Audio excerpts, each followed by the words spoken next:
Buenos días, hermano. Quiero em, comentarle otro versículo que me estoy aprendiendo junto a mi esposa, Señor. Comentarle más o menos lo que dice. Mira, vamos a leerle en tres versiones diferentes para que podamos tratar de entender otras. Es Efesios 2, del 8 al 10. Dice, en la 1960 dice, porque por gracia sois salvos por medio de la fe, y esto no de vosotros, pues es don de Dios, no por obras para que nadie se gloríe, porque somos hechura suya, creados en Cristo Jesús para buenas obras, las cuales Dios preparó de antemano para que anduviéramos en ellas. En lenguaje actual dice, ustedes han sido salvados porque aceptaron el amor de Dios. Ninguno de ustedes se ganó la salvación, sino que Dios se la regaló. La salvación de ustedes no es el resultado de sus propios esfuerzos, por eso nadie puede sentirse orgulloso. Nosotros somos creación de Dios por nuestra unión con Jesucristo. Nos creó para que vivamos haciendo el bien, lo cual Dios ya había planeado desde antes. Y en la versión de Dios habla hoy, dice, pues por la bondad de Dios han recibido ustedes la salvación por medio de la fe. No es esto algo que ustedes mismos hayan conseguido, sino que es un don de Dios. No es el resultado de las propias acciones, de modo que nadie puede gloriarse de nada. Pues en Dios, quien nos ha hecho, Él nos ha creado en Cristo Jesús para que hagamos buenas obras, siguiendo el camino que Él nos había preparado de antemano. y bueno, no sé qué pueden pensar, que entiendan de todos estos versículos, y me gustaría que lo pudieran escribir en los comentarios para que nos edifiquemos todos juntos. Pero yo entiendo varias cosas, ¿no? Aquí dice que nosotros somos salvos por gracia de Dios, ¿no? Por, por medio de la fe, ¿no? Ustedes son salvos por gracia, por medio de la fe. Y la fe viene por creerle a Dios. Primeramente por creer que hay un Dios, ¿no? Que hay un Dios vivo que murió por nosotros, pero después por creerle a ese Dios y obedecerlo.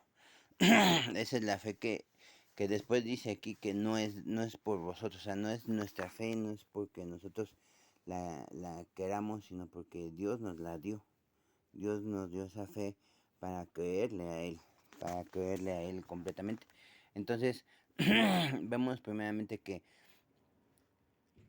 eso Dios ya lo había hecho para nosotros, para que nosotros creyéramos en Él y fuéramos salvos de la ira que vendrá. Después dice ahí que no es por obras, o sea, no es nada que nosotros hagamos, sino que, sino que Él lo hizo porque nos amó. Ujú. No es porque, dice nuestro pastor, no porque seamos guapos. Yo sé que muchos son guapos, pero no es porque eres guapo, ni porque eres inteligente, ni porque estás casado, ni porque amas a tu mujer, ni nada de eso, sino porque Dios te amó primero a ti y a nosotros nos amó, y por eso nos dio este regalo que es la salvación, que es por medio de la fe, creyendo en Él. Porque si tú no crees que Jesús es tu Señor, que Él padeció, murió en la cruz, resucitó y está sentado a la diestra del Padre, no puedes ser salvo, porque eso es lo que te salva, la sangre, la preciosa sangre del Señor Jesús. Sin eso no puedes ser salvo, porque no crees que eso haya pasado, no crees que eso sucedió y aconteció para que Él pagara tus pecados. Por eso dice que por medio de la fe eres salvo. Y como dije, no es por lo que hagas, ¿no? Hay muchos que, más los católicos, dicen, no, es que, por ejemplo, la Madre Teresa de Calcuta, que es una gran altruista, o fue una gran altruista que dio mucho dinero a los pobres, sí, pero eso no la salvó, eso no la hizo salva. Lo que la hizo salva fue, si algún día fue salva, porque yo no lo sé, Dios lo sabe, fue creer en lo que les digo, creer que Jesús era su Señor. Si ella lo confesaba, porque también me parece que aquí en Efesios dice que confesemos, ¿no?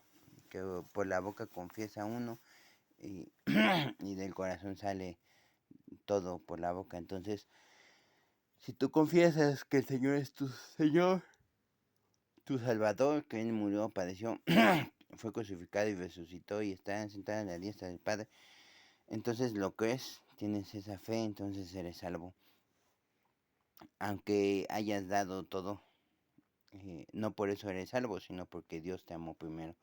Y ya lo último de estos versículos, que si lo leemos en la versión actual, en el lenguaje actual, dice: nosotros somos creación de Dios, por nuestra unión con Jesucristo, nos creó para que viviéramos haciendo el bien, lo cual Dios ya había planeado desde antes, que es lo mismo que leemos, ¿no? Dice, pues es Dios quien nos ha hecho, Él nos ha creado en Cristo Jesús para que hagamos buenas obras, siguiendo el camino que Él nos había preparado de antemano. Y aquí vemos tres grandes cosas, ¿no? Como dice el Salmo, nosotros no nos hemos creado, sino que Él nos creó. Hay un creador y hay gente que todavía piensa que descendemos del mono y que del Big Bang y de Ricochet y todas esas cosas. Y son teorías. Tú buscas teoría de la evolución, teoría de esto, teorías. Y una teoría, como se los he dicho, es algo que no se ha comprobado. No es una ley. No es como la ley, como las matemáticas, que ya se comprobó que 2 más 2 es 4. No son 5, ni son 7, ni son 2, sino son 4. Eso ya está aprobado, o sea, ya está experimentado y se aprobó y ya es una ley. Como las leyes espirituales, ¿no? Lo que uno siembra es lo que cosecha. Todo lo que atas en el cielo se ata en la tierra. Son leyes espirituales que ya están probadas, ya son un hecho, ¿no? Entonces, estas teorías lo único que hacen es te ponen duda y hacen que tú digas, no, pues yo fui creado por sepa Dios quién es, o sepa Dios con qué, o descendemos de tal parte, ¿no? Y si tú crees eso de que desciendes del mono, pues toma muchas bananas, es lo que hacen los monos. Y es algo tremendamente ilógico, por eso no se ha probado, por eso es una teoría. Porque un mono, aunque tienen el dedo meñique y pueden agarrar cosas, porque hay muchos otros animales que no tienen este dedo, que es el que puede tomar, agarrar.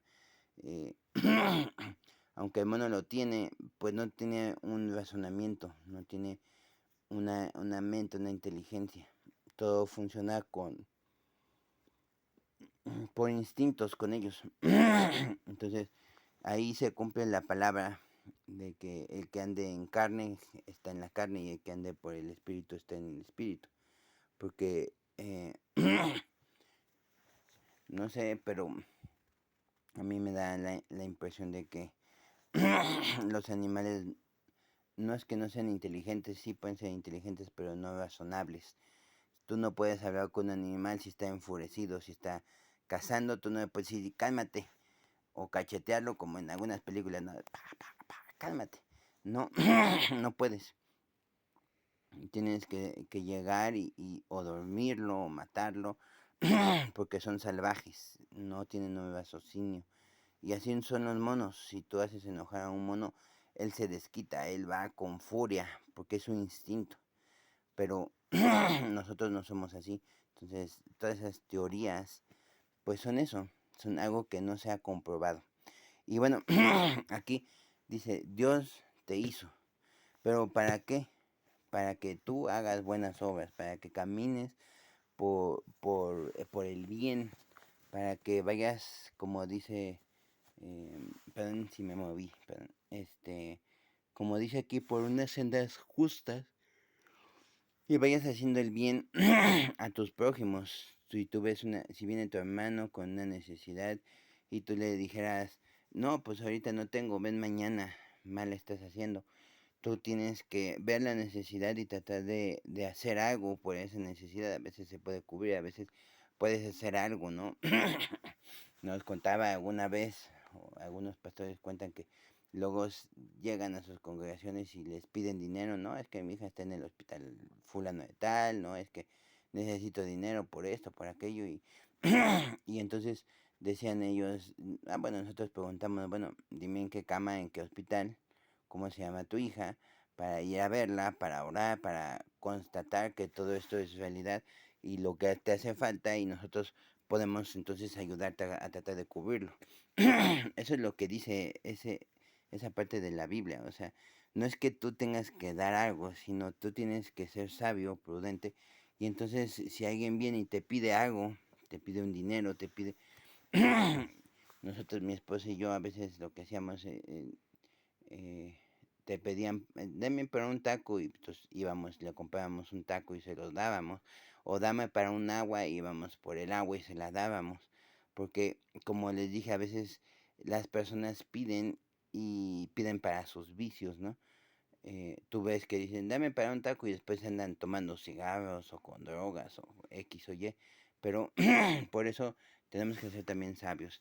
Y por último, bueno, es algo pues que lo pueden ver, em, que pueden estar ahí y viéndolo, pero simple y llanamente eh, Dios ya había preparado todo eso, o sea, Dios ya ha puesto en tu camino a las huérfanos, a las viudas, para que tú puedas ayudarlas, o sea, eso ya está preparado en tu vida, pero tú necesitas tomar la decisión de sabiamente de ayudar o de pasarte de largo, ¿no?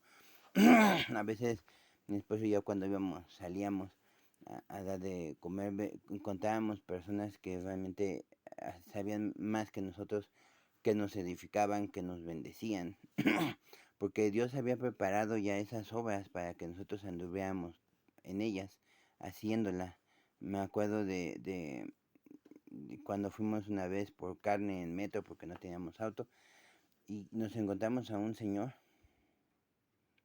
que nos pedía y creo que no me acuerdo bien, le dimos algo, oramos por él y él nos bendijo, él sabía de la palabra, entonces fue bendición para nosotros también, entonces todo eso se los comento porque Dios ha preparado, pero necesitamos tener discernimiento y sabiduría para poder entender y hacer lo que Él quiere que hagamos, porque ya nos dio, nos entrenó y ahora nos dice vayan, pero si nosotros no tenemos sabiduría y entendimiento no lo podemos hacer. Bueno, al menos Dios los bendiga.